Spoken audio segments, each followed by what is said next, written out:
I have had some very good feedback regarding my book Converted on LSD, and as a result I've taken the advice given in respect to the changes and corrections that needs to be made for the special edition for prison inmates.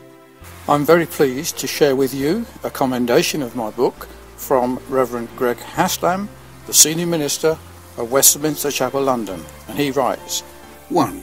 My overall view is that it is a great story that truly honours Christ and the power of the gospel. 2. It was fascinating to read your story. 3. I thought the book was very powerful as a testimony to Jesus and proof of the total life change he can effect by grace. Finally, David Clarke tells the story of his troubled, violent past and his extraordinary life in such a way that it tells the story of Jesus' love to him.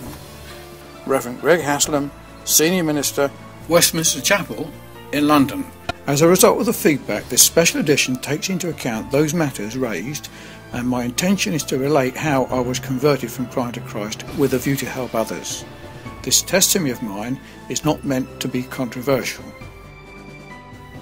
I have removed from the book the chapter about the churches that I attended and some matters mentioned that were controversial, and included a further chapter, chapter 21, my call to preach the gospel.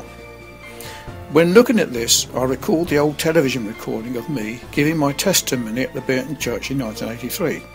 This testimony raised some questions that were identical to those issues that surfaced in the feedback that some of you have given me, and I treat these objections in that Burton video on the 5th of June 1983, all those years ago.